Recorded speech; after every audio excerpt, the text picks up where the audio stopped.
Hello everybody. If you want to read all this story's content in full, please go to www.steveuk.blog. Thank you. Short Story 694, The Missing Sausage Roll. Intermediate. Detective Nigel Puddleton adjusted his hat, slightly crooked, like his sense of justice, and stared at the crime scene. A single crumb, one lonely flake of pastry on the polished oak table of Mrs. Gable's kitchen. "Gone," whispered Mrs. Gable, wringing her apron. "My prize-winning sausage roll vanished. I baked it for the village fete tomorrow. It took me 3 hours, 2 secret herbs, and 1 very confused pig." Nigel nodded gravely. "Fear not, madam. No pastry is too flaky for justice." He began his investigation. First suspect, Barry the baker. Barry claimed he was kneading sourdough at the time. "I swear on my sourdough starter," he cried. But Nigel noticed a tiny smear of sausage fat on Barry's apron. Suspicious, or just bad laundry. Next, Doris the dog walker. "I only walk dogs," she insisted, "not stolen snacks." But her terrier, Mr. Wiggles, kept licking his lips and avoiding eye contact. Nigel made a note. Dog looks guilty, or just hungry. Then there was young Timmy from next door. "I didn't take it," he squeaked, hiding behind a garden gnome. But Nigel spotted a crumb in Timmy's pocket, and the gnome was wearing a tiny paper crown, just like the one Mrs. Gable used to mark her special bakes. Just as Nigel prepared to arrest the gnome, he'd seen stranger things. A loud squeak came from under the sofa. Out waddled Mrs. Gable's prize pig, Percy, mouth full of pastry, cheeks bulging like a furry chipmunk. "Percy!" gasped Mrs. Gable. "You escaped again." Percy burped. A puff of sage and regret floated through the air. Nigel removed his hat and bowed. Case closed. The true criminal was hungry. Mrs. Gable sighed. "Well, at least he has good taste." She patted Percy's belly. "But no more sausage rolls for you, young man." The next day at the fete, Mrs. Gable entered a second sausage roll and won first prize. Percy sat in the corner, wearing a tiny dunce hat and chewing sadly on a carrot. As for Nigel, he opened a bakery/detective agency. His first rule, never trust a pig with a paper crown. Vocabulary notes. Vanished. Meaning. Disappeared suddenly or completely, no longer visible. Example, my prize-winning sausage roll vanished. Similar words, disappeared, gone, lost, evaporated, spirited away. Usage tip. Vanished often suggests mystery or speed. Something didn't just leave, it, poof, was gone.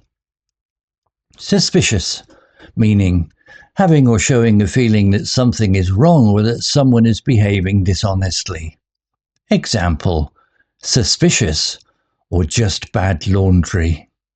Similar words, doubtful, questionable, shady, fishy, informal, wary. Usage tip. You can describe a person, he looked suspicious, or a thing, that noise sounds suspicious. Gravely, meaning in a serious or solemn manner, with deep concern. Example, Nigel nodded gravely. Similar words, seriously, solemnly, earnestly, thoughtfully. Usage tip.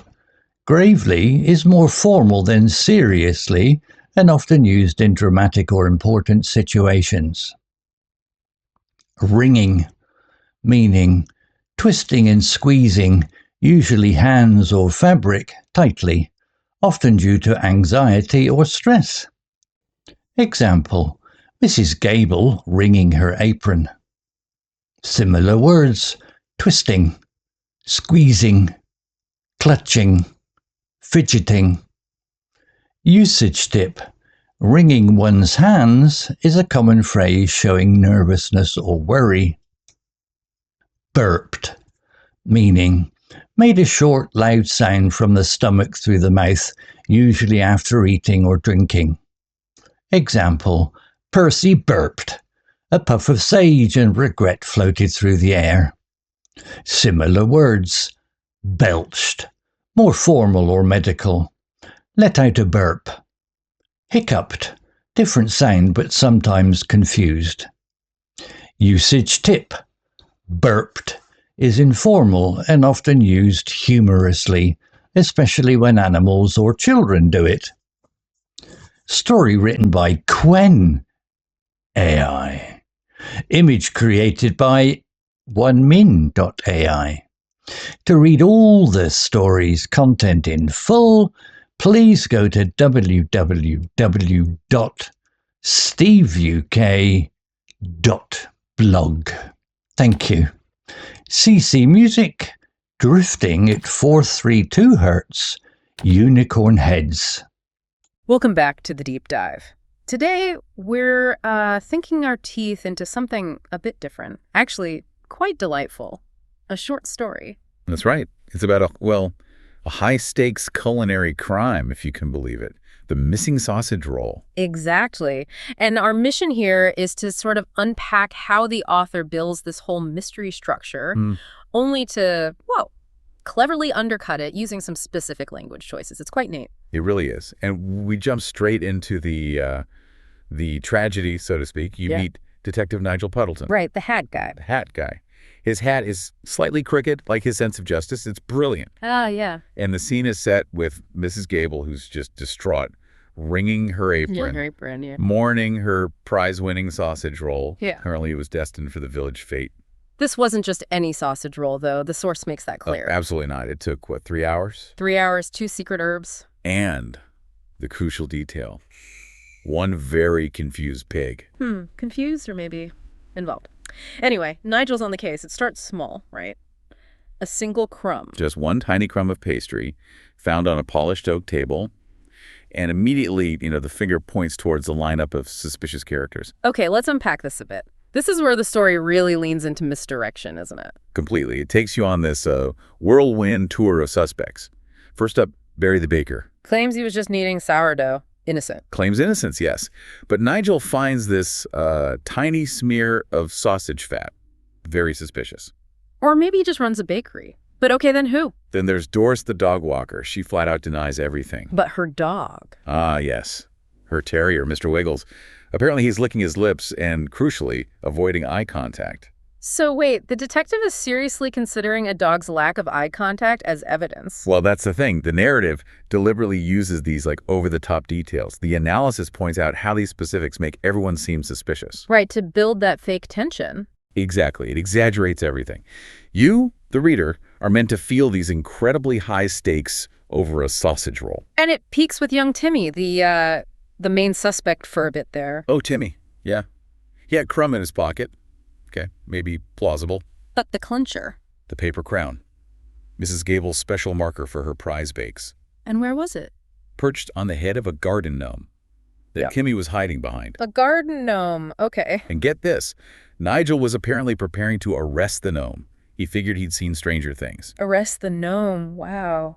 But just then, as he's about to slap the tiny cuffs on, there's this little sound, a squeak. Ah, the reveal. That squeak just pops the bubble, doesn't it? All that ridiculous buildup about gnomes. And the real culprit is? Percy, Mrs. Gable's prize pig, found under the sofa, cheeks bulging. No, the pig mentioned at the start. The very same confused pig. No longer confused, just full. And the climax, how did they know for sure? Well, the source says Percy burped, releasing, and I quote, a puff of sage and regret. Sage and regret. That's fantastic. So the whole elaborate mystery solves because the criminal was simply, hungry.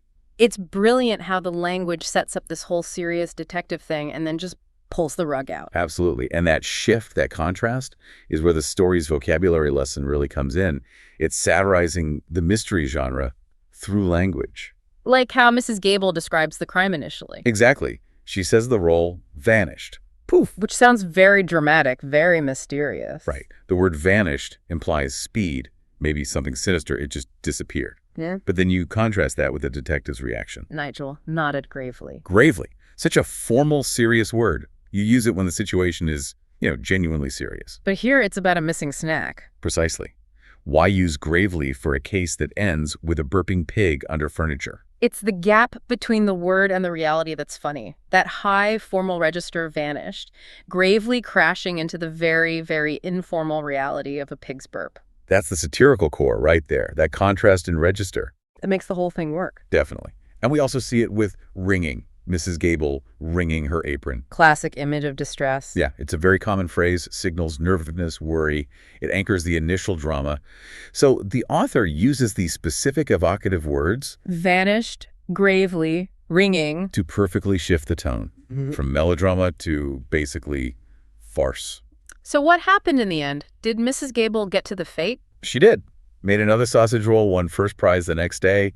All's well that ends well. And Nigel, did he learn anything? Apparently. He opened a combined bakery and detective agency Sorry. with a new golden rule. Never trust a pig with a paper crown. Wise words. So if we kind of zoom out from Percy and his snack, this little story raises a really interesting point, doesn't it? About language. Yeah. How mastering these specific vocabulary choices, understanding register, like contrasting gravely with burped. Yeah. How that lets you inject so much personality and depth even into something really short. Whether it's fiction or even a professional report, right? Knowing how your word choices control the perceived seriousness or humor or tone of a situation, that's a powerful tool. Definitely something for you, the listener, to think about in your own writing. How can you use vocabulary to shape perception?